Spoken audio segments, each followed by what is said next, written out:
Hey guys, tonight we begin with an empire so vast it made Rome look like a regional power, a civilization so sophisticated it invented the idea of religious tolerance, while most of the world was still sacrificing prisoners to local gods. The Persian Empire at its height wasn't just large. It was the first true superpower, stretching from the Mediterranean to India, from the steppes of Central Asia to the deserts of Egypt. So before you get comfortable, take a moment to like the video and subscribe, but only if you genuinely enjoy what I do here. And let me know in the comments where you're tuning in from and what time it is for you. I'm always curious whether you're settling in for the night or listening during the day. If you got personal experience with the Middle East from your service years, or remember when Iran was still Persia in the news, or perhaps studied ancient history in school when they actually taught it properly, I'd especially love to hear your stories down below. Your generation lived through history that younger folks only read about. Now, dim the lights, maybe turn on a fan for that soft background hum, and let's ease into tonight's journey together. Picture this. It's 520 BCE, and you're standing in the court of Darius the Great at Persepolis. The man controls territory that would take you 6 months to cross on horseback, assuming you survived the journey. 28 different nations, speaking dozens of languages, all paying tribute to one throne. The Egyptians, who built pyramids when your ancestors were living in caves. The Babylonians, whose civilization was ancient when Rome was still a collection of shepherd huts. The Greeks, who would later fancy themselves the pinnacle of civilization. All of them bowing to Persia, and yet this wasn't an empire built purely on conquest and terror, though there was plenty of both. This was something more sophisticated, more durable. The Persians understood something that would take other empires centuries to figure out. You can conquer with the sword, but you govern with the pen, the road, and the respect, however grudging of the governed. Before we get to the glory of Persepolis, before the royal roads and the golden throne, we need to talk about Cyrus, because empires don't spring fully formed from the desert sand. They're built by men, usually men who start with very little and end up with everything. Cyrus the Great, and he genuinely earned that title, which is saying something in an era when every minor warlord called himself great was born around 600 BCE into what we might call middle management of the ancient world. His grandfather ruled the Medes, a powerful kingdom in what's now northwestern Iran. His father governed Persis, essentially a client state, a smaller territory that paid tribute to the Medes. So young Cyrus had royal blood, sure, but he wasn't exactly heir to an empire. More like heir to a profitable governorship if he played his cards right and didn't get murdered by relatives. The details of his early life are murky, wrapped in legend and later propaganda. The Greek historian Herodotus tells a story involving prophecies and abandoned babies, and noble shepherds that sound suspiciously like every other ancient hero myth you've ever heard. We can probably skip most of that. What we know for certain is this. Around 550 BCE, Cyrus rebelled against his grandfather Astyages, king of the Medes. This wasn't some hot-headed young prince throwing a tantrum. This was calculated. Cyrus had spent years building alliances, winning the loyalty of Persian nobles and, crucially, convincing Median generals that their king was a liability. When the actual fighting started, half of Astyages' army defected to Cyrus. Congratulations, Astyages. You just discovered the hard way that loyalty bought with fear evaporates the moment someone less frightening shows up with a better offer.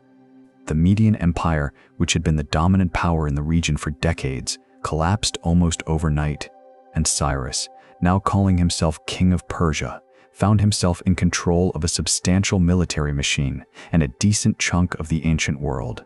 But here's where it gets interesting. Here's where we see what separated Cyrus from every other successful warlord of his era. He didn't execute his grandfather. He didn't massacre the Median nobility. He didn't burn their cities or enslave their populations. Instead, he essentially merged the two kingdoms, keeping Median administrators in their positions, honoring Median customs, presenting himself not as a conqueror, but as a legitimate heir to both thrones. This wasn't mercy. Or rather, it wasn't just mercy, it was policy. Cyrus had figured out something profound. Conquered people who are well treated become productive subjects. Conquered people who are enslaved and humiliated become eternal problems.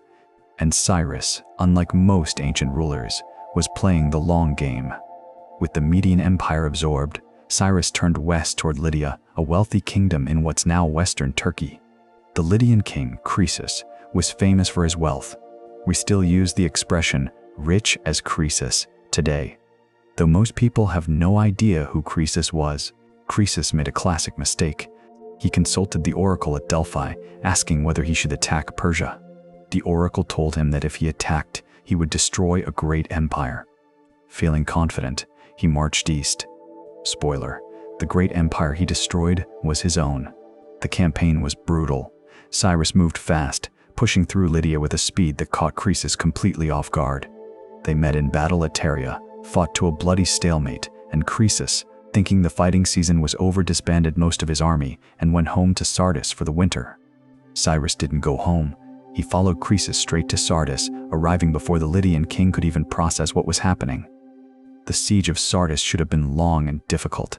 The city sat on a rocky acropolis, considered nearly impregnable. But one of Cyrus's soldiers noticed Lydian defenders descending a section of cliff to retrieve a dropped helmet. If they could climb down there, they could climb up. That night, Persian troops scaled the supposedly unclimbable cliffs and took the city. Croesus was captured. According to some accounts, Cyrus initially ordered him burned alive, the traditional punishment for defeated kings in that era. But then, either from mercy or perhaps recognizing the propaganda value of clemency, he spared Croesus's life and made him an advisor. Whether that story is true or not, the pattern holds. Cyrus conquers, Cyrus spares, Cyrus incorporates. It's a formula he would repeat across the ancient world. By 539 BCE, Cyrus had his eyes on the big prize, Babylon. Not just a city, the city. The largest, wealthiest, most sophisticated urban center in the ancient world. A place that had been old when the pyramids were new, a city that had survived and thrived through empire after empire. The Babylonians, however, had a problem. Their king, Nabonidus, was what we might politely call eccentric, and what the Babylonian priesthood less politely called a heretical lunatic. He'd spent years away from Babylon, living in an Arabian oasis, neglecting the city's gods and antagonizing everyone who mattered. The priests of Marduk, Babylon's chief deity, essentially hated him. Cyrus, ever the shrewd politician, sent messengers ahead of his army. The message was simple: I'm not here to destroy Babylon. I'm here to restore proper worship of your gods and end the chaos of Nabonidus's rule. I'm not a conqueror, I'm a liberator. Whether the priests actually believed this or whether they simply decided that Cyrus was the lesser of two evils, we'll never know. But when Persian troops arrived at Babylon, the gates opened. No siege, no destruction, no sack. The city that had resisted conquerors for centuries simply invited Cyrus in. He entered Babylon in a procession, not as a conqueror in a chariot, but walking, showing respect to the city and its gods. He went straight to the temple of Marduk and made offerings. He presented himself not as Cyrus the Persian, but as the legitimate successor to Babylonian kingship, chosen by Marduk himself to restore order. The Babylonians, for the most part, bought it, or at least they accepted it. Because for all his propaganda, Cyrus backed up his words with actions.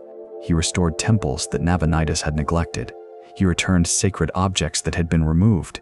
He proclaimed that conquered peoples could practice their own religions, worship their own gods, maintain their own customs. This proclamation was written down on what we now call the Cyrus cylinder, a clay cylinder covered in cuneiform script. Scholars debate the exact translation. Ancient Akkadian isn't straightforward, but the gist is clear. Cyrus is presenting himself as a just ruler who governs with the consent of both the gods and the governed. Some modern historians get quite excited about this, calling it the first declaration of human rights, the ancient precursor to the Geneva Convention and the Universal Declaration of Human Rights. That's probably overstating it. Cyrus wasn't exactly a democracy-loving humanitarian. He was an autocrat, a king who ruled by divine right and crushed anyone who challenged him. But, and this is important, he was an autocrat who understood that different peoples could maintain their identities while still serving the empire. He didn't need Babylonians to become Persians. He just needed them to pay taxes and obey the king. Everything else, language, religion, customs, was their own business. For veterans who served in the Middle East, this might sound familiar. The perennial challenge of liberating a territory whose people have their own deep history and don't necessarily want foreign rulers, no matter how benevolent those rulers claim to be. The Persians figured out something that empires throughout history have struggled with. Sometimes the smartest way to rule is to rule lightly. When we think about the Persian Empire's success, we should probably think less about cavalry charges and more about infrastructure, because you can't rule half the known world without a way to move information, troops, and trade goods efficiently. And that meant roads. The Royal Road, built under Cyrus and expanded by his successors, ran from Sardis on the Mediterranean coast all the way to Susa in the Persian heartland, roughly 1,600 miles of maintained highway. To put that in perspective, that's roughly the distance from New York to Denver. Now imagine building it without bulldozers, without power tools, without anything except human labor, draft animals, and an empire's determination. But it wasn't just one road. The Royal Road was the centerpiece of a network that eventually stretched from Egypt to India, maintained by the empire, patrolled by the army, dotted with way stations where travelers could rest and resupply.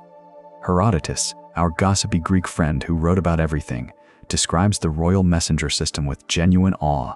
Neither snow, nor rain, nor heat, nor gloom of night stays these couriers from the swift completion of their appointed rounds. Yes, that's where the United States Postal Service got its unofficial motto, from Herodotus describing Persian efficiency. The irony of America borrowing a slogan about government competence from ancient Persia is apparently lost on most people. The system worked like this. Mounted couriers would ride at full gallop between way stations spaced about 15 miles apart, roughly a hard day's ride for a horse. At each station, the courier would switch to a fresh mount without stopping, hand off the message if necessary, and continue. This relay system could move a message from Sardis to Susa in about 7 days. 7 days to cover 1,600 miles, on horseback, in the 6th century BCE. Let me put that in perspective for you. A normal traveler walking the Royal Road would take about 90 days to make the same journey. A merchant caravan with loaded pack animals might take 4 or 5 months. The royal messenger service was faster than anything else in the ancient world, by an order of magnitude. And it wasn't just about speed. The roads facilitated trade, allowing merchants to move goods more safely and efficiently than ever before. Silk from China, lapis lazuli from Afghanistan, ivory from Africa, grain from Egypt, all flowing along these roads, generating taxes for the empire and prosperity for the traders. The roads also allowed military mobilization at speeds that must have terrified potential rebels. If you were a provincial governor thinking about declaring independence, you had to consider that Persian troops could be at your gates in weeks, not months. The empire's reach, thanks to these roads, was long and fast. Those who served in logistics, the unglamorous but essential work of moving supplies and personnel, will appreciate this. Strategy is meaningless if you can't get your army where it needs to be. Tactical brilliance doesn't matter if your soldiers are starving because the supply lines are broken. The Persians understood this at a level most ancient civilizations never grasped. Rome would eventually build a comparable road network, and they'd get all the credit in Western history books. But the Persians beat them to it by centuries. And the Roman postal system, the cursus publicus, was basically just copying the Persian model, like a student copying someone else's homework and getting praised for their originality. Now, building roads is one thing. Actually governing the territory those roads connect is considerably harder. The Persian solution was the satrapy system, and it was, by ancient standards, remarkably sophisticated. The empire was divided into provinces called satrapies, each governed by a satrap, essentially a provincial governor with considerable autonomy. There were about 20 to 30 satrapies depending on the era, each one containing multiple ethnic groups, languages, and local customs. The satrap was responsible for maintaining order, collecting taxes, raising troops when required, and generally keeping his province running smoothly. In exchange, he had enormous local power. He could issue his own coins, maintain his own army, administer justice according to local laws. He was, within his province, effectively a king answering to the King of Kings. If this sounds like a recipe for rebellion, you're not wrong. The history of the Persian Empire is littered with satrap revolts, ambitious governors deciding they'd rather be independent monarchs than imperial administrators. But the Persians had checks and balances, ancient style. First, the satrap's military commander was appointed directly by the king and answered to Susa, not to the satrap. So if the satrap got ambitious, the army he supposedly commanded might not actually follow his orders. Second, the king maintained a network of inspectors called the King's Eyes and Ears, royal agents who traveled throughout the empire, observing, reporting, gathering intelligence. If a satrap was planning rebellion, getting sloppy with tax collection, or just generally failing at his job, the king usually knew about it before things got too far out of hand. Third, the king rotated satraps regularly, preventing them from building up too much local power. You might get appointed satrap of Egypt for 5 years, then get moved to Bactria, then to Syria. You never had time to establish deep local roots that might encourage independence. Was it a perfect system? Absolutely not. Satrap revolts were common, especially during transitions between kings or when the empire faced external threats. But for centuries, it worked well enough to hold together an empire of staggering diversity. The real genius was making the system profitable for everyone involved. Satraps got wealthy, legally through their salary and perquisites, and probably illegally through skimming taxes. But everyone looked the other way, as long as the assigned tribute reached Susa. Local elites maintained their positions and often their wealth. The king got his taxes and his authority respected. Merchants got stable conditions for trade. Even the peasants, while still peasants with all the suffering that entailed, at least lived under generally predictable governance. Those who worked in management or administration will recognize this delicate balancing act. You can't micromanage everything, so you delegate authority. But you need systems to ensure delegated authority doesn't become independent power. You trust, but verify. The Persians were doing matrix management and separation of powers before anyone had invented terms for these concepts. If the royal road was the Persian Empire's circulatory system and the satrapy system was its nervous system, then Persepolis was its face, the image it wanted to project to the world and to itself. Construction began under Darius the Great, around 515 BCE, but the complex would take decades to complete, each successive king adding new buildings, new monuments, new declarations in stone of Persian power and glory. The site itself was a statement. Built on a massive raised platform carved partly into the mountain and partly built up from enormous stone blocks, Persepolis sat 45 feet above the surrounding plain. You didn't casually visit Persepolis. You climbed toward it, up a wide staircase designed to humble you with every step. Those staircases, by the way, were engineered for horses. That's right, you could ride your horse up the stairs to the palace. The steps were shallow and wide enough that mounted dignitaries could ascend without dismounting, because making important foreign visitors walk would be beneath Persian dignity. Or perhaps more accurately, making them dismount would reduce the visual impact of a long procession of tribute bearers approaching the king. The visual message was unmistakable. All the nations of the world come to pay homage to Persia. And in case you missed it, they carved that message into every surface. The staircases are covered in relief carvings showing representatives from the empire's many peoples, each depicted in their traditional dress, each bringing tribute appropriate to their homeland. Lions and bulls fight in carved panels, symbolizing royal power. The king sits in majesty, receiving his due. But here's what's interesting, and what separates Persian propaganda from most ancient imperial chest. Thumping. The subject peoples are depicted with respect. Yes, they're bringing tribute, but they're not shown as conquered slaves. They're shown as delegates, as participants in the empire. Their clothing is rendered accurately, their distinctive features preserved. The message isn't, "We destroyed these people." It's, "These people recognize our authority and contribute to our glory." The Apadana itself, the main audience hall, could hold 10,000 people.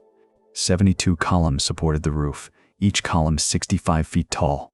The capitals that topped these columns were carved as bulls, griffins, and lions, massive stone sculptures that simultaneously served structural and symbolic purposes. Those who've worked with stone, who understand how hard it is to carve even a simple shape, will appreciate the sheer scope of labor this represents. Every one of those columns had to be carved, transported, erected, and topped with its multi-ton capital. The reliefs on the staircases represent countless hours of skilled stonework.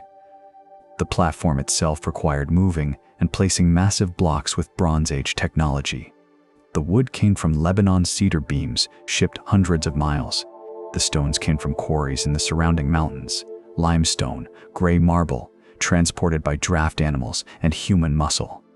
The artisans came from across the empire, Ionian Greeks, Babylonian craftsmen, Egyptian sculptors, all working together on a project designed to glorify Persian kingship. And yet Persepolis, for all its grandeur, wasn't really a functional capital. Susa and Babylon served that purpose. They were where actual administration happened. Persepolis was ceremonial, a stage set for the New Year festival and other occasions when the king needed to remind everyone who was in charge. It worked as intended for about 2 centuries. Then Alexander the Great arrived, conquered the empire, and supposedly burned Persepolis to the ground, either deliberately as revenge for Persian invasions of Greece or accidentally during a drunken party, depending on which ancient source you believe. The ruins that remain today, even in their destroyed state, still manage to impress. The platform is still there, still massive. Some columns still stand, their bull capitals staring across the centuries. The relief carvings, weathered by millennia of wind and rain, still show those processions of tribute bearers climbing toward a king who died 2,500 years ago. Let's talk about the immortals, because every great empire needs an elite military unit, and the Persians understood branding before marketing executives existed. The immortals, what Greeks called athanatoi, were the king's elite infantry guard, a force maintained at exactly 10,000 men. The name came from their replacement system. Whenever a soldier died, was wounded, or became unfit for service, he was immediately replaced. From the outside, the unit appeared eternal, unchanging, immortal. This was partly practical and partly psychological warfare. Practically, it meant the king always had a full-strength elite unit available. Psychologically, it told enemies that this force could not be depleted, could not be worn down, would never weaken. The reality was more mundane. They were well-trained, well-equipped professional soldiers, but they weren't supernatural. They could be killed just like anyone else, as the Greeks proved at Marathon and Thermopylae. But the mystique mattered. In ancient warfare, reputation and morale could determine battles before they even began.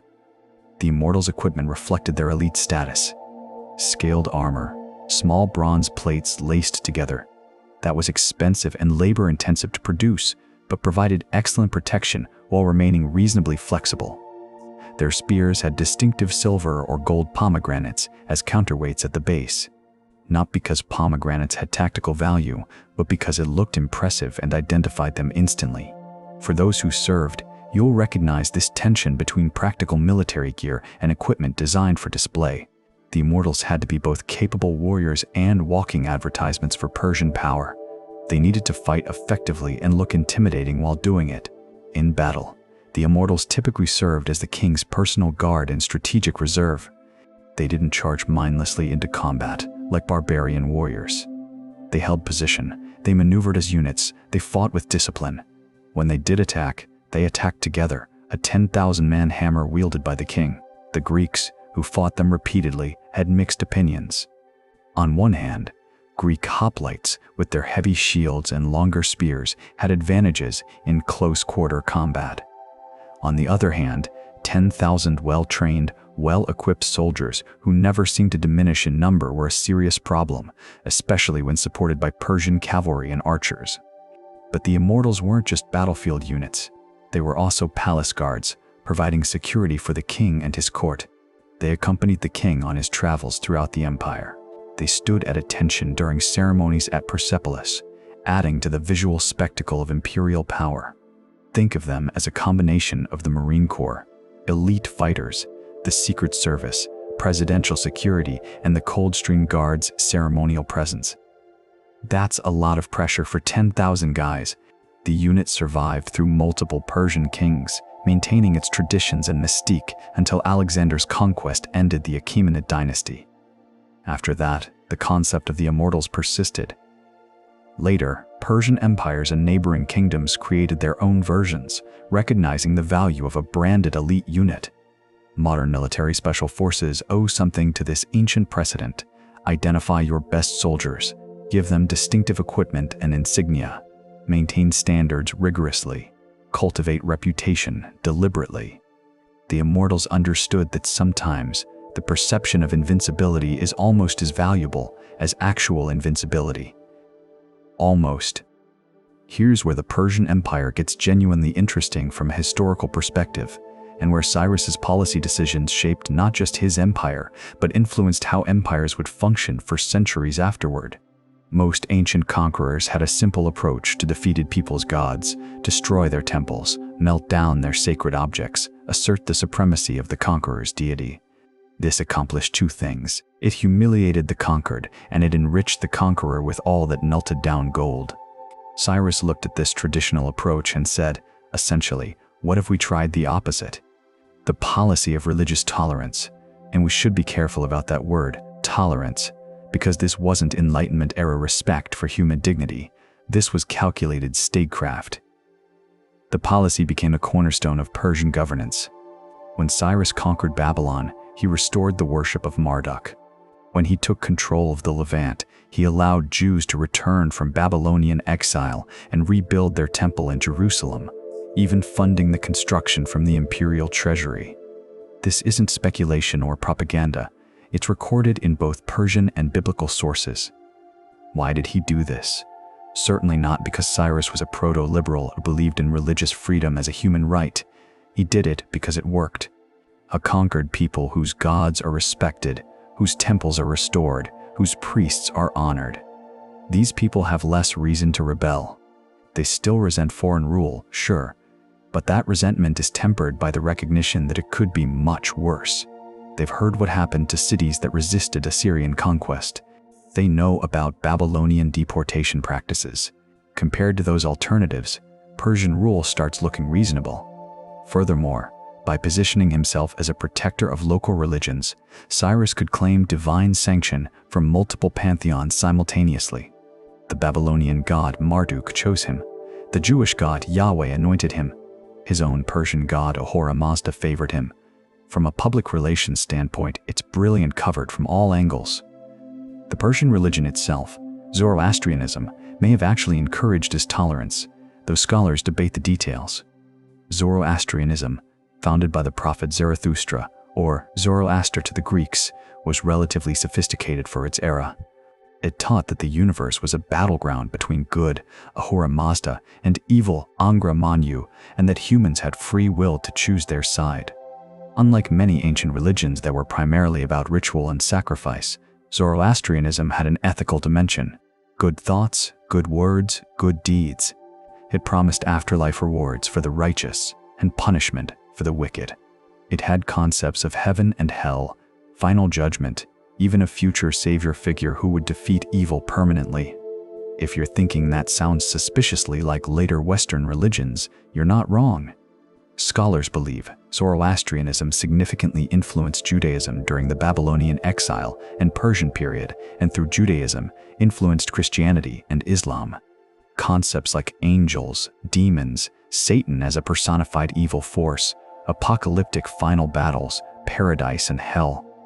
These ideas entered Judaism in the Persian period and don't appear in earlier texts, but I'm getting off track.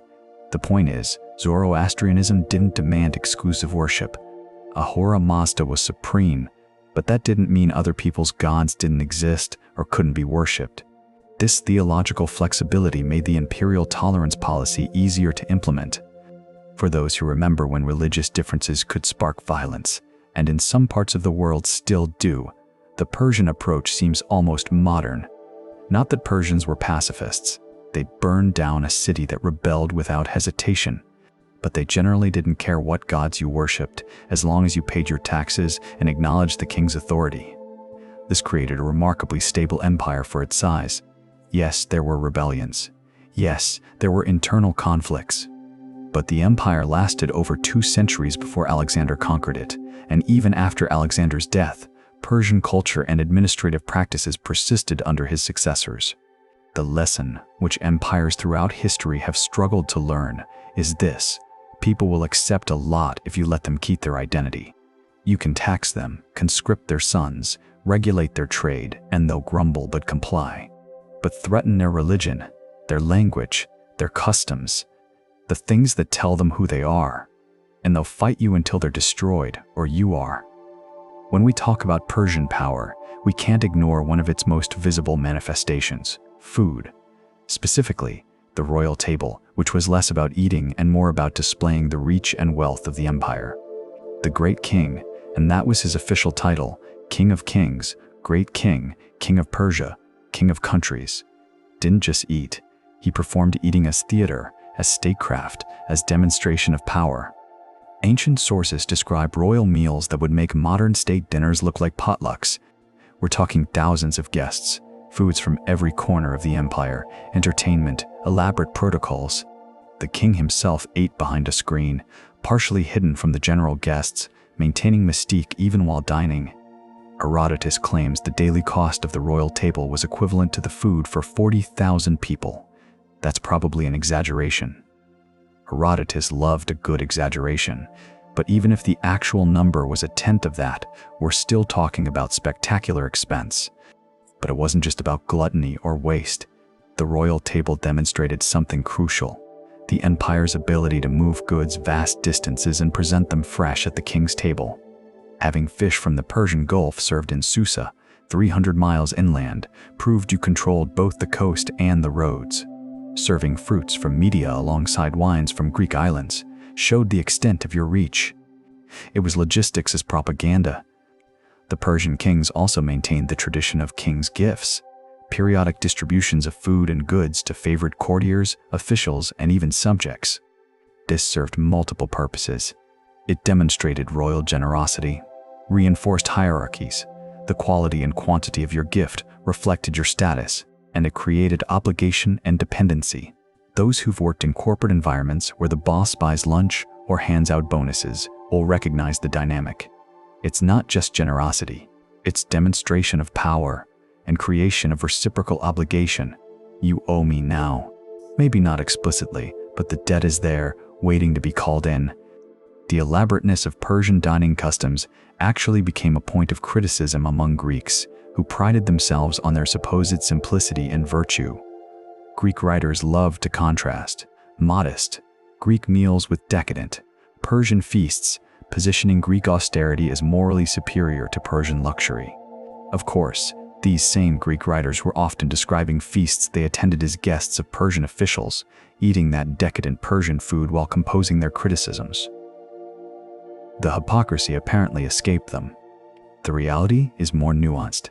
Yes, Persian royalty ate well, but the empire's agricultural productivity, its trade networks, its peace and stability enabled that productivity.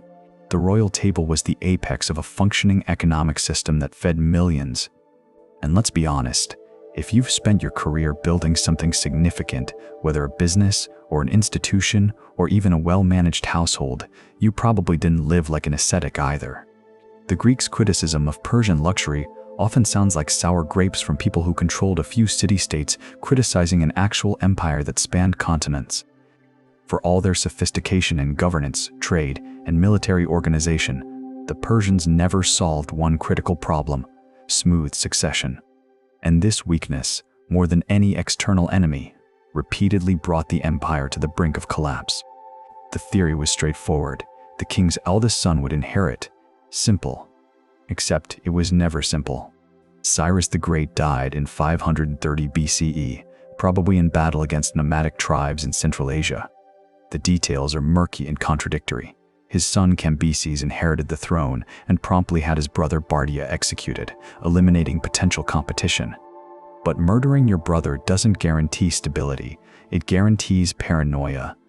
Cambyses conquered Egypt, extending Persian power to its maximum extent. But while he was in Egypt, someone claiming to be Bardia, the brother Cambyses had supposedly killed, seized the throne in Persia. Was it actually Bardia? Somehow escaped? Was it an imposter? Ancient sources disagree, which probably means no one really knew even at the time. Cambyses, hearing the news, rushed back from Egypt and died en route, possibly from an accident, possibly from suicide, possibly from assassination. The sources, again, don't agree.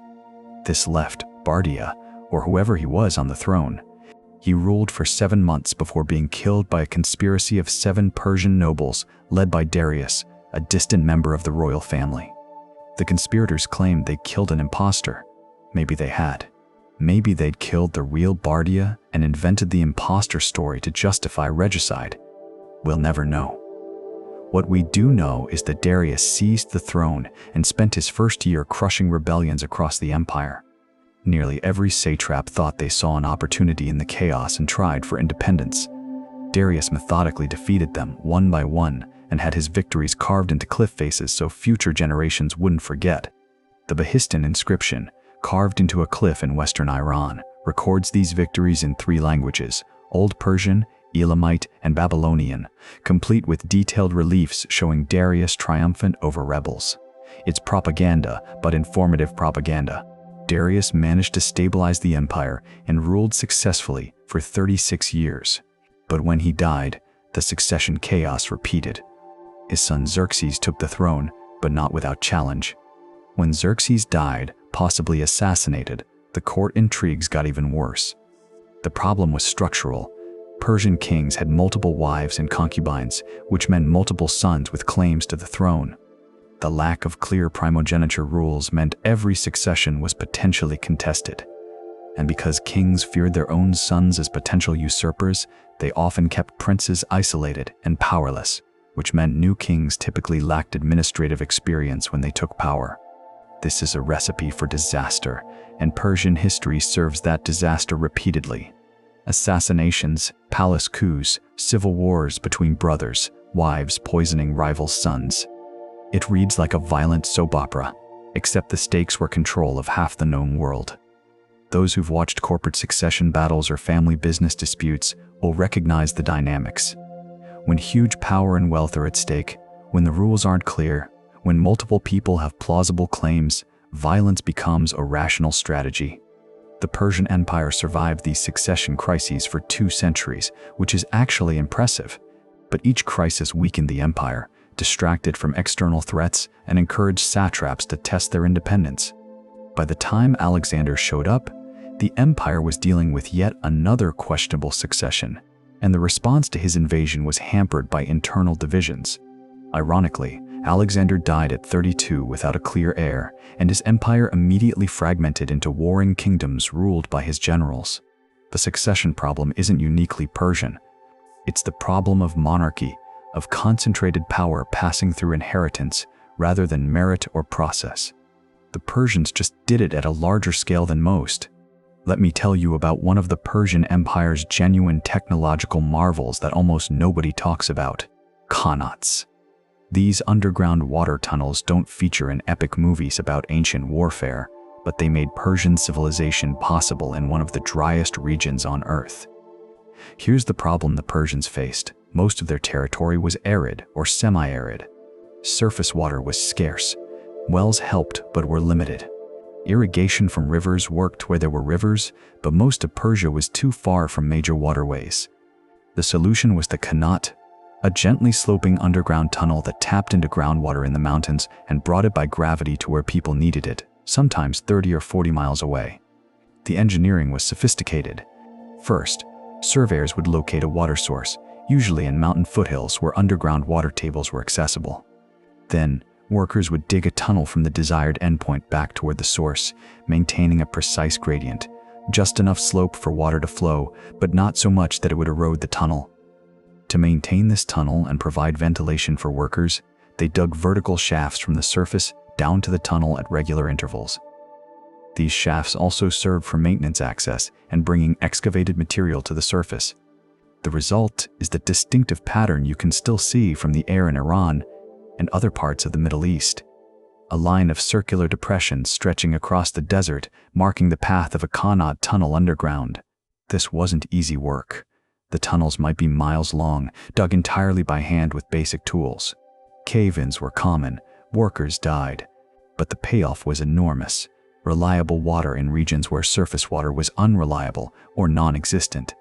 A successful khanate could support an entire town or agricultural region.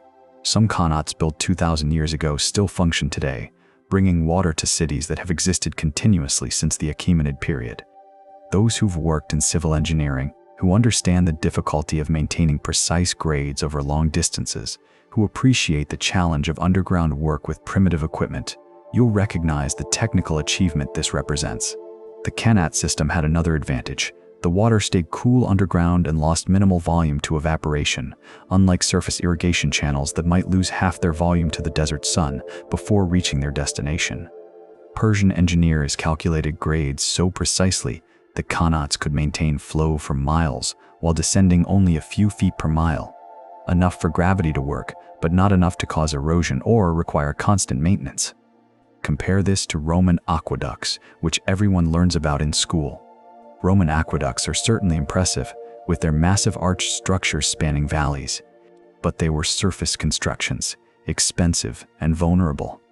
A khanate, once built, was hidden, protected from both weather and enemies, and required minimal maintenance. The khanate system allowed Persian cities to flourish in desert regions where other civilizations would struggle. It made possible the extensive agriculture that fed the empire and generated the wealth that sustained imperial ambitions. And unlike some ancient technologies that became obsolete with modern methods, khanates are still used. Iran alone has tens of thousands of active khanates, some more than 3,000 years old. The technology works so well that trying to replace it with modern pumped wells often fails. The khanates understood the hydrology better than modern engineers sometimes do. For those who remember when irrigation in the American West was a major infrastructure project, when the Bureau of Reclamation was transforming deserts into farmland, you'll appreciate that the Persians were doing similar work 2.5 millennia earlier, without modern equipment or engineering degrees. The khanate represents something fundamental about Persian civilization. They solved problems with careful engineering and patient labor. They didn't just conquer territory, they made that territory productive. They built infrastructure that would outlast their empire by millennia. That's worth remembering. Empires are remembered for their battles and their kings, but they're sustained by their water systems and their roads, by the unglamorous work of engineers and surveyors and the laborers who dig tunnels that nobody will see. We talked about the royal road earlier when discussing the empire's structure, but it's worth returning to this subject because the road network was more than infrastructure. It was the nervous system that made a vast empire controllable. Think about the scale of the challenge. You're trying to govern territory spanning 3 million square miles. Modern communication, telephone, telegraph, radio, internet doesn't exist. The fastest way to send a message is a guy on a horse. How do you maintain control when it takes months for information to travel from the periphery to the center? The Persian answer was to make that information travel as fast as physically possible, then build governmental systems around that speed. The royal road system, at its peak, included thousands of miles of maintained highways connecting every major city in the empire. Way stations provided fresh horses and accommodation for official travelers. Bridges crossed major rivers. Mountain passes were engineered for year-round use. Rest houses offered security against bandits. For official imperial messengers, the system worked with remarkable efficiency. A royal courier could carry news from Sardis to Susa 1,600 miles in 7 days. For context, that's about the time it takes a modern letter to travel the same distance if you use regular international post. But the road system served more than just communications. It facilitated trade, allowing merchants to move goods more safely and reliably than ever before. This generated substantial tax revenue for the empire: taxes on goods in transit, customs fees at borders, protection fees from merchants who might have paid tribute to bandits without imperial patrols. The roads enabled military deployments at speeds that gave the empire strategic flexibility. If Egypt rebelled, Persian troops from Babylon could be marching toward Memphis before the Egyptian rebels had finished celebrating their independence. That rapid response capability deterred many potential revolts before they started. And the roads spread Persian culture, creating some degree of cultural unity across the empire's diverse peoples. Merchants who traveled the roads learned to speak Aramaic, the empire's lingua franca for commerce. They adopted Persian weights and measures for trading. They became familiar with Persian customs and laws. Those who've traveled extensively, especially before GPS and smartphones, will remember the importance of good roads and clear markers. Getting lost in unfamiliar territory is frightening and dangerous. Good infrastructure, marked routes, regular services, security makes travel possible for more than just the desperate or foolhardy. The Persian road system democratized long-distance travel to a degree unprecedented in the ancient world. Yes, it was expensive. Yes, it was dangerous, but it was possible. A merchant from Lydia could travel to Bactria with reasonable expectation of survival. An official from Egypt could carry messages to Persepolis, knowing the route was maintained and secured. This created economic growth, which generated tax revenue, which funded more infrastructure, in a virtuous cycle that sustained the empire for centuries. Rome would eventually build a more extensive road network, and they'd get credit for inventing the concept of imperial highways. But the Persians did it first, did it well, and created the template that Rome would follow. The lesson, relevant today, is that infrastructure is the unglamorous foundation of power. You can have the best army in the world, but if you can't move that army efficiently, if you can't feed them on campaign, if you can't communicate with them reliably, they're not much use. You can conquer territory, but if you can't move goods and information through that territory, your rule is theoretical rather than practical. The Persians understood this. They invested in roads not because they were exciting, but because they were necessary. And that investment paid dividends for generations. Let's talk about something that doesn't get enough attention when people discuss ancient empires: paperwork, or in this case, clay work. The Persian Empire ran on administrative sophistication that would be impressive even by modern standards. They maintained detailed records of tax revenues, military units, agricultural production, legal judgments, and trade transactions. They had standardized forms, regular reporting requirements, and bureaucratic hierarchies. We know this because archaeologists have found thousands of clay tablets and documents from administrative sites throughout the empire. The Persepolis fortification tablets alone, discovered in the early 20th century, contain over 30,000 administrative records from just a few years of the empire's operation. These aren't exciting documents, they're receipts for grain distributions, records of worker rations, reports on livestock, travel authorizations for officials. Exactly the kind of mundane bureaucratic record-keeping that makes governments function but bores students to tears. And yet, these boring records reveal an empire that ran with remarkable efficiency. Food supplies were tracked from source to distribution. Workers received rations based on standardized calculations. Officials traveling on imperial business got meal allowances based on their rank and the distance traveled. It's all very methodical, very organized, very bureaucratic. The empire used multiple languages and writing systems for administration. Old Persian for royal inscriptions, Elamite for many internal records, Aramaic increasingly for correspondence and commerce, Babylonian for dealing with Mesopotamian territories, Greek for Western provinces. This multilingual bureaucracy meant that educated administrators could work anywhere in the empire.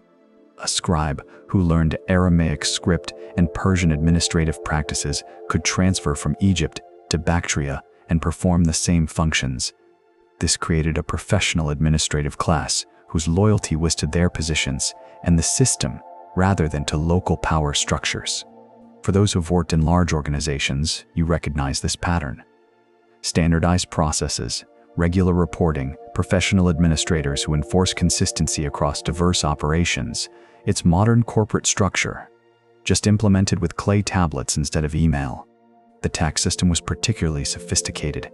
Each satrap was responsible for a fixed annual tribute, assessed based on the province's productive capacity. Within the satrap's province, local officials collected taxes according to local customs, but the total had to meet the imperial assessment. This gave satraps flexibility in how they raised revenue. Some provinces used land taxes, others taxed trade, others required labor service, while ensuring the empire got its money. It was adaptive federalism, allowing local variation within a framework of central control. The empire also standardized some measures and created a reliable coinage system. The daric, a gold coin, became the standard for large transactions throughout the empire. Its weight and purity were guaranteed by royal authority, allowing merchants to trade without having to verify every coin's authenticity. This might not sound revolutionary, but reliable coinage was a huge advantage for economic development. When you know the coins are what they claim to be, when weights and measures are standardized, when contracts are enforceable, trade flourishes. The legal system combined Persian royal law with local customs. Serious crimes and matters affecting imperial interests were handled under Persian law.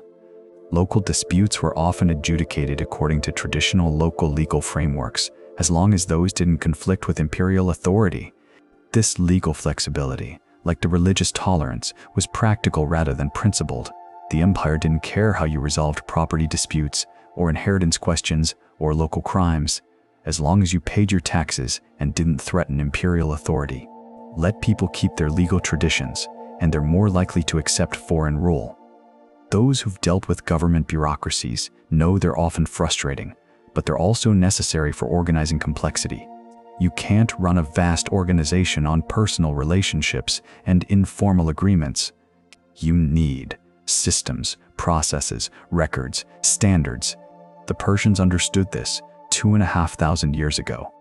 They built a bureaucratic infrastructure that could outlast individual administrators, that could train new officials to maintain continuity, that could process vast amounts of information and convert it into actionable governance. It's not sexy. Nobody makes movies about ancient filing systems or tax assessment methodologies. But this administrative sophistication is what separated successful empires from failed ones. Conquest is momentary. Administration is continuous. The Persians excelled at the continuous part. The Persian military isn't just about the immortals, though they get most of the attention. The real sophistication was in how the Persians organized and deployed diverse military resources from across their empire. The Persian army was, fundamentally, a combined arms force. Before that became standard military doctrine. They had heavy infantry, light infantry, archers, slingers, heavy cavalry, light cavalry, scythed chariots, and later, even war elephants borrowed from India.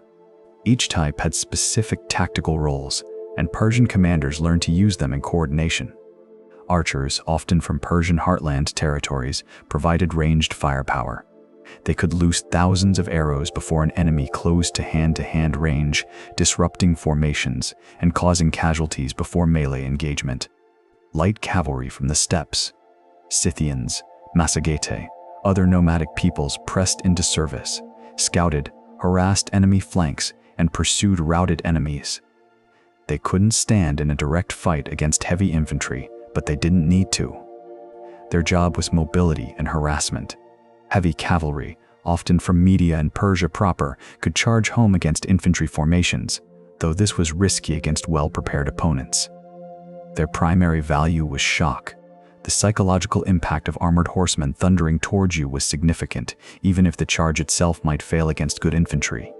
Infantry came from all over the empire. Egyptians, renowned for their discipline. Greeks, when they could be recruited or hired as mercenaries.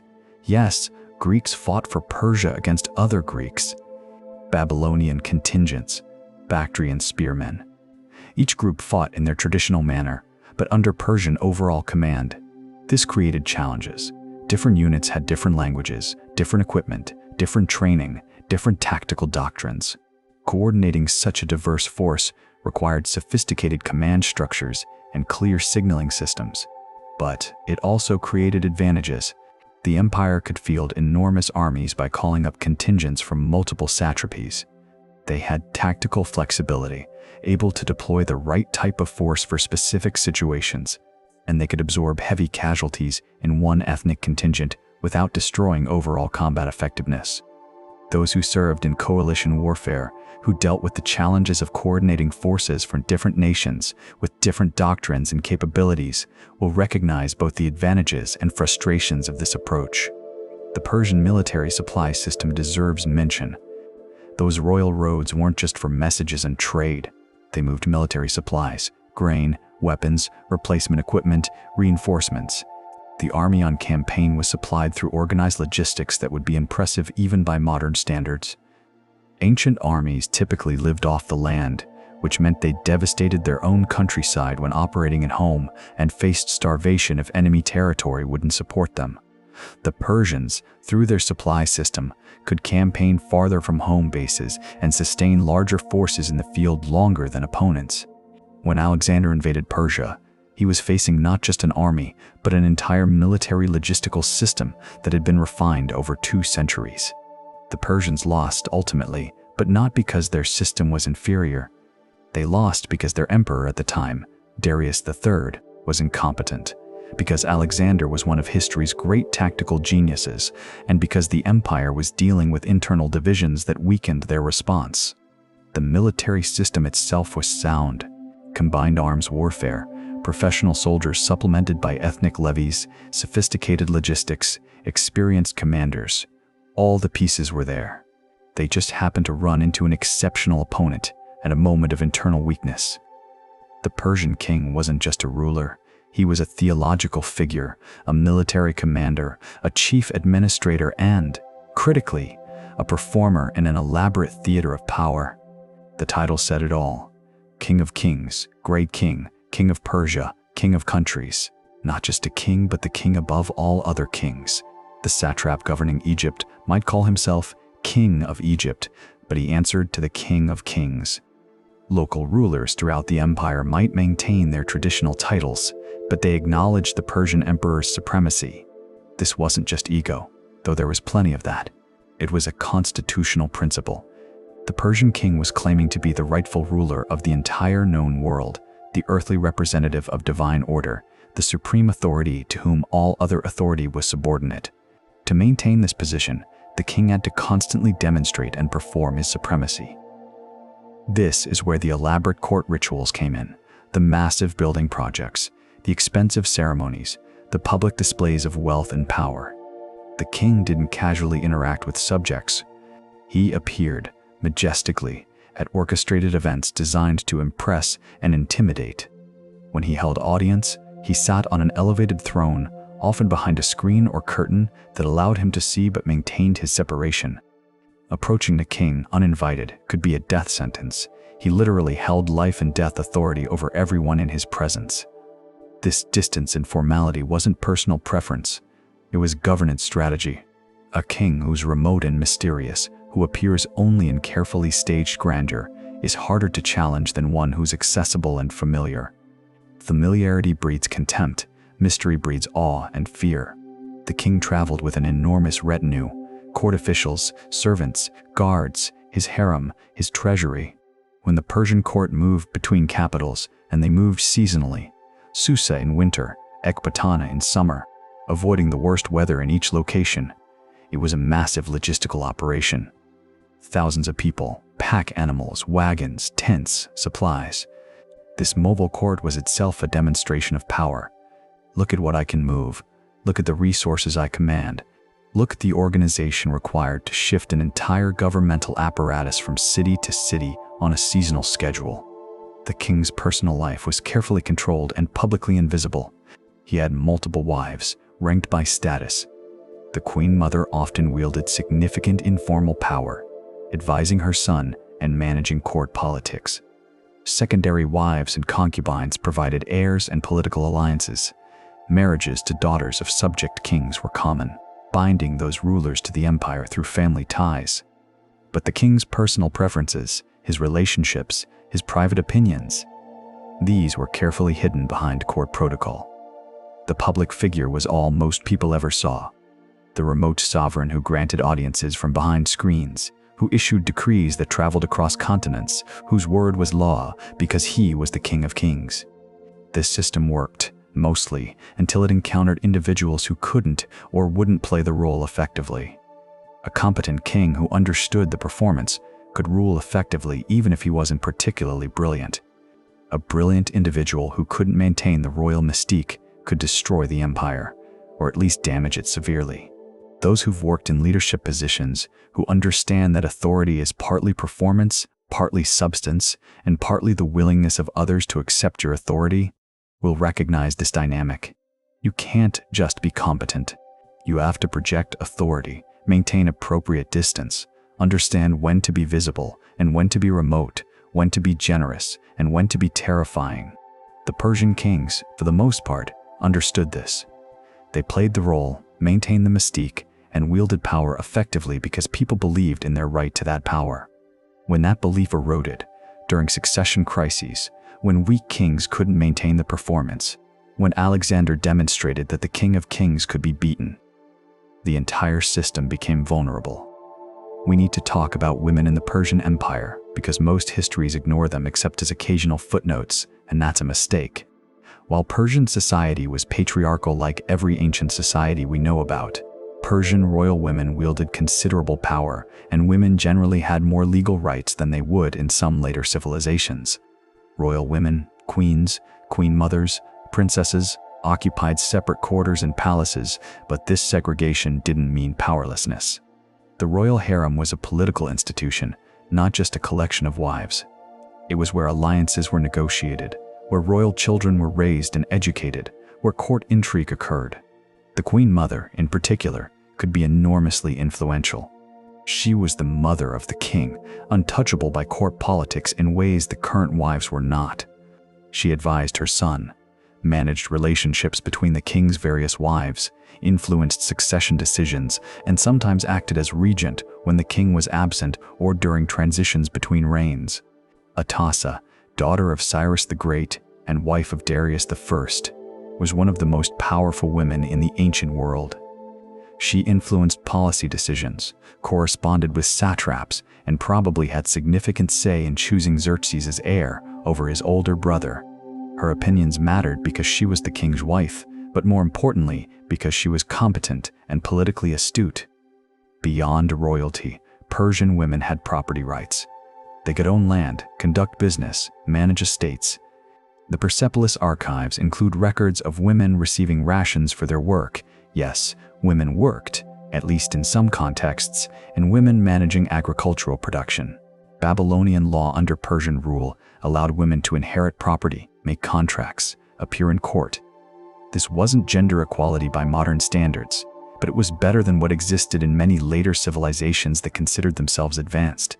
Egyptian women under Persian rule maintained the relatively favorable legal position they'd enjoyed under native Egyptian dynasties: property rights, divorce rights, legal standing.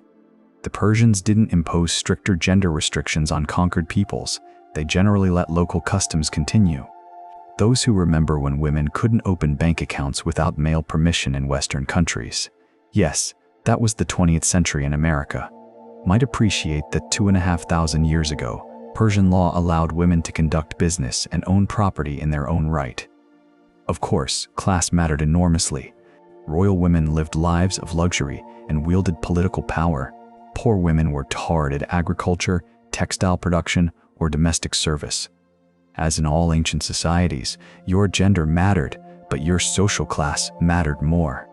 Still, the relative position of women in Persian society seems to have been better than their position in classical Greek society, despite the Greeks' later self-congratulation about their civilization's superiority.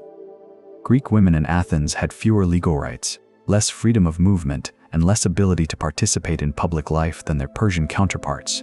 This is worth remembering when we encounter ancient Greek sources criticizing Persian decadence and effeminacy.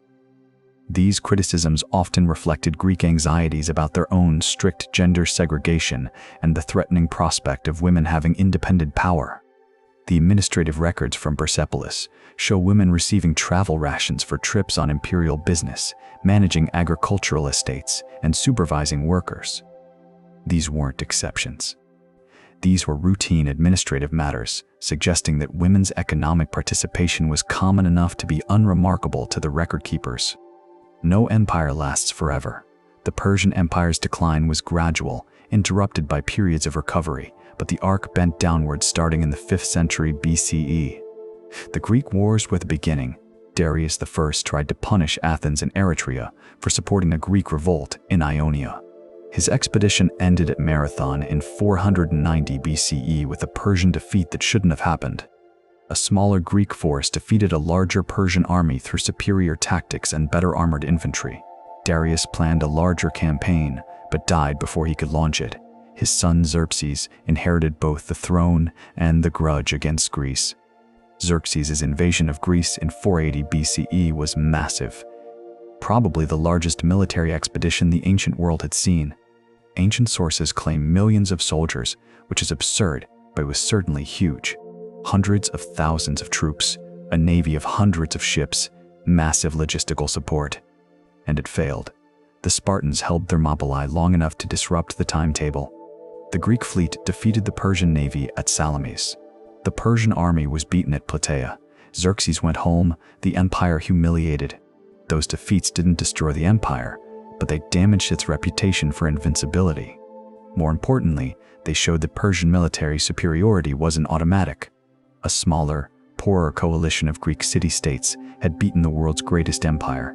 The empire would continue for another century and a half, sometimes strong, sometimes weak, increasingly involved in Greek politics as a manipulator rather than conqueror. They'd fund Sparta against Athens, then Athens against Sparta, playing Greek cities against each other with gold instead of armies. But the internal problems were growing.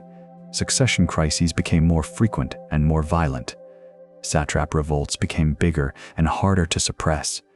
Egypt rebelled repeatedly, sometimes maintaining independence for decades before being reconquered. The central authority weakened. Local powers grew stronger.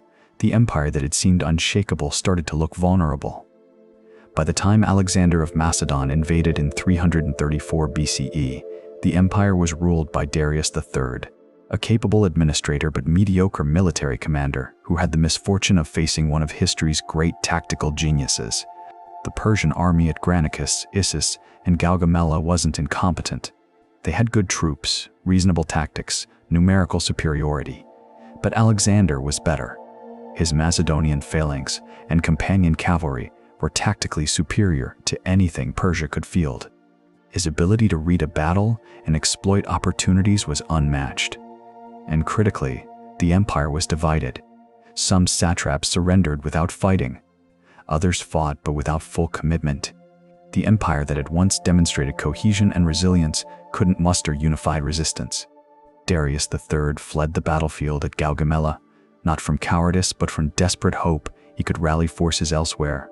He couldn't. He was murdered by his own satraps, who then surrendered to Alexander hoping for better treatment. The Achaemenid Empire ended, not with determined resistance, but with internal collapse. Satraps scrambling to make deals with the new conqueror. The system fragmenting under pressure. Alexander's burning of Persepolis, whether deliberate revenge or drunken accident, destroyed the empire's ceremonial heart. The system that had governed half the world was gone. But Persian culture survived. Alexander adopted Persian administrative practices. His successors, the Seleucid dynasty, maintained Persian governmental traditions. Later, the Parthian and Sassanid empires would revive Persian culture and even claim descent from the Achaemenids. The empire ended, but its influence persisted. The idea of a multi-ethnic empire governed through local autonomy under central authority. The concept of religious tolerance as state policy. The importance of infrastructure for power projection. These lessons were learned by everyone who came after. Rome learned from Persia, though Romans rarely acknowledged it. Islamic caliphates adopted Persian administrative practices. Even modern concepts of federalism and respect for local cultures within larger political units owe something to Persian precedent. For those who remember the fall of the British Empire, the dissolution of the Soviet Union, or other great power declines, you'll recognize the pattern. Empires end, but their structural innovations often outlast them, adopted by successors who claim to be doing something entirely new while following established patterns. We touched on Zoroastrianism earlier, but it's worth returning to this religion's role in Persian civilization and its long shadow over later Western religion. Zoroastrianism taught that the universe was a battleground between good and evil, light and darkness, truth and lies. Ahura Mazda, the wise lord, represented all good. Angra Mainyu represented evil and destruction. Humans, uniquely, had the free will to choose which side to support through their thoughts, words, and deeds. This ethical emphasis that your moral choices mattered, that good behavior was rewarded and evil punished, that the universe had moral structure, was sophisticated for its era. Many ancient religions were transactional. Make the right sacrifices, perform the correct rituals, and the gods will favor you. Zoroastrianism added an ethical dimension that transcended mere ritual. The religion promised that eventually, Ahura Mazda would triumph completely. Evil would be defeated, the dead would be resurrected and judged, the righteous would inherit a restored, perfected world, while the wicked would face punishment. If this sounds familiar to anyone raised in Christian, Jewish, or Islamic traditions, it should. Scholars have documented extensive Zoroastrian influence on late Judaism during and after the Babylonian exile. Concepts like Satan as a personified evil being, resurrection of the dead, final judgment, heaven and hell, apocalyptic battle between good and evil. These appear in Judaism after the Persian period and weren't prominent before. Christianity, developing centuries later in a region that had been under Persian influence, inherited these concepts through Judaism. Islam, emerging in the 7th century CE in territories that had been Persian or under Persian cultural influence, shows similar theological patterns. This isn't to say Christianity or Islam are just Zoroastrianism repackaged. Each developed its own distinctive theology and practice, but the influence is there, documented and significant. Zoroastrianism itself declined after Islam spread through Persia in the 7th century CE. Most Persians converted to Islam over the following centuries. The Zoroastrian community shrank, but never disappeared. Followers fled to India, where they became the Parsi community. Small Zoroastrian communities persist in Iran today, but the religion's theological innovations persisted in its daughter religions, shaping how billions of people understand the universe's moral structure, the nature of good and evil, the promise of future redemption. Those who've studied comparative religion or who've thought about where common religious concepts come from, you might find it interesting that ideas we think of as obviously Christian or Islamic or Jewish actually originated in the theological innovations of ancient Persian priests worshipping in fire temples 2,500 years ago. Persian art, like everything else in the empire, served political purposes while also achieving genuine aesthetic beauty. The distinctive Persian aesthetic, elaborate but controlled, decorative but never chaotic, rich but not cluttered, influenced art throughout the ancient world and continues to influence design today. Persian architecture demonstrated imperial power through scale and permanence. Those massive columns of Persepolis weren't just structural, they were statements. The carved reliefs showing tribute bearers and royal audiences were propaganda, but they were also artistic achievements of considerable skill. The Persian aesthetic favored certain patterns, rosettes, stylized animals, geometric designs, elaborate but orderly. Nature appears in Persian art, but idealized and controlled, like their famous gardens. Nothing wild or chaotic. Everything has its place, everything serves the whole. This reflected Persian political philosophy, diversity within order, local traditions within imperial structure, different peoples making their contributions to a greater whole, just like different design elements contributing to a unified aesthetic. Persian carpets became legendary rich patterns, deep colors, intricate designs that could take years to complete. These weren't just floor coverings. They were art, trade goods worth their weight in silver, diplomatic gifts that impressed foreign courts. The Persians excelled in metalwork, gold and silver vessels decorated with hunting scenes, mythical animals, royal imagery.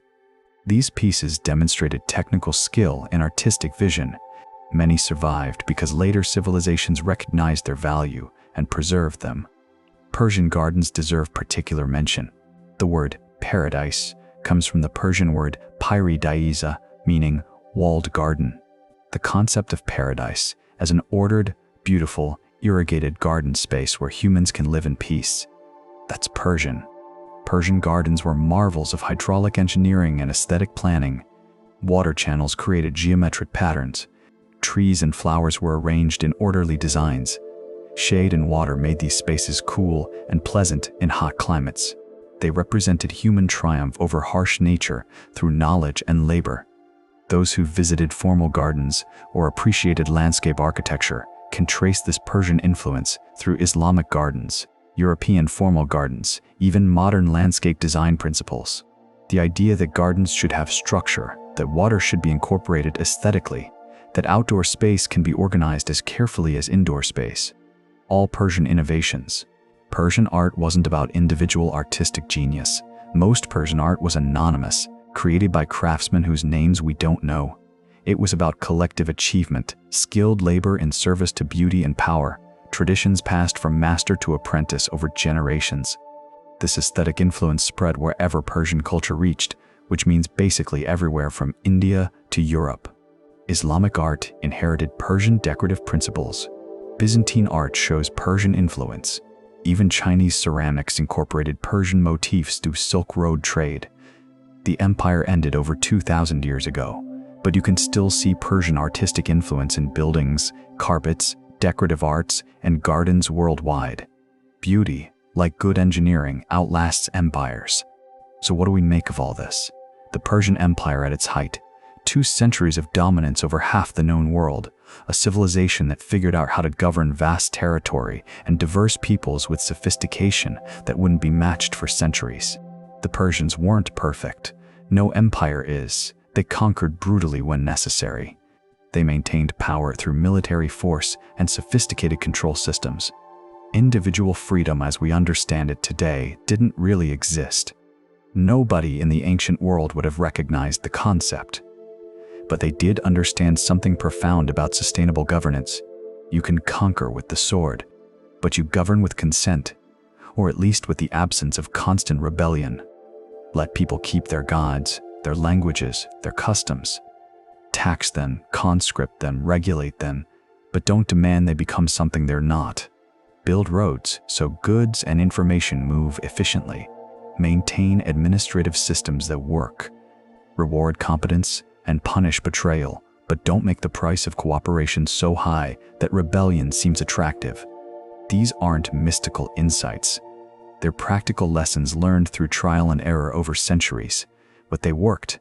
The Persian Empire lasted longer and governed more successfully than most ancient empires because they figured out these fundamental principles. For those of you who lived through the 20th century's great power politics, the Cold War, decolonization, the rise and fall of the Soviet Union, America's complicated role in the Middle East, you'll recognize some patterns. Empires that try to rule through force alone fail. Empires that allow local autonomy within larger frameworks can't succeed. Infrastructure matters more than ideology. Economic integration can outlast political control. The Persian example isn't a perfect template for modern governance. We live in a very different world. But some lessons transcend time. Respect people's identities, build infrastructure, govern through systems, not personalities. Maintain communications and logistics. Balance central authority with local autonomy.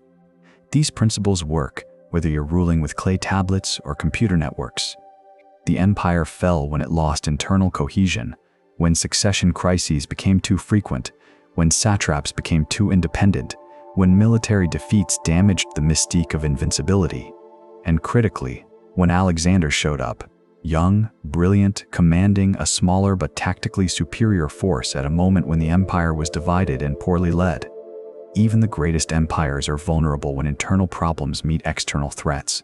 The systems that worked for centuries can fail in a generation if leadership fails.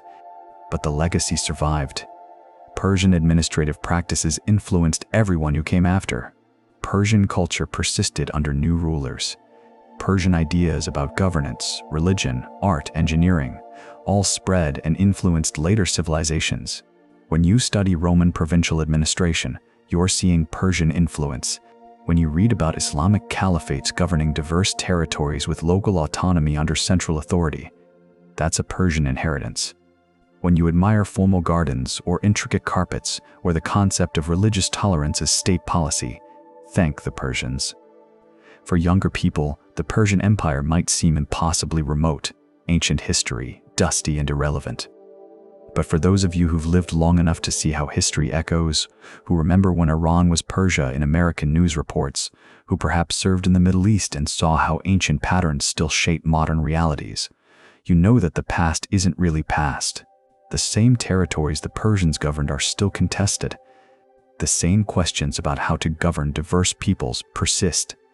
The same tension between local identity and larger political structures remains unresolved. The same importance of infrastructure and communications and competent administration applies whether you're governing an ancient empire or a modern nation.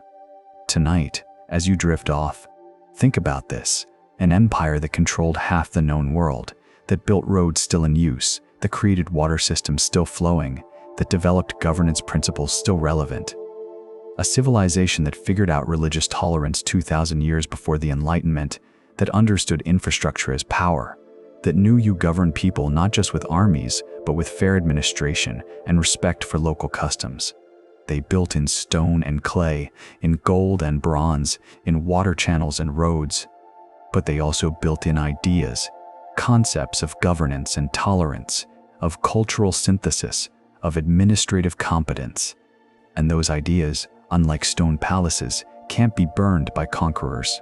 The Persians ruled for 2 centuries. Their influence has lasted 25. That's not a bad legacy for any civilization. If tonight's journey through Persian history stirred something, memories of when the news called Iran, Persia, stories you heard from those who served in the region, or just appreciation for a civilization that figured out some things we're still struggling with, I'd be honored if you shared your thoughts in the comments below. Your perspective, your experience, your memories add dimensions to history that books can't capture. The Persian Empire built something remarkable. Not perfect, but remarkable. They governed wisely, by ancient standards. They built beautifully. They thought deeply about how to organize human society at scale. They failed eventually, as all empires do, but they failed better than most. And in the quiet of history, their voices still echo. In the ruins at Persepolis, in the canals still bringing water to desert cities, in the roads that became modern highways, in religious concepts we take for granted, in administrative principles we've reinvented and claimed as modern innovations. The past may be silent, but it is never truly gone. It whispers in everything we build, everything we govern, everything we aspire to create that will outlast our brief moment in the sun. Rest well. The journey through time continues tomorrow,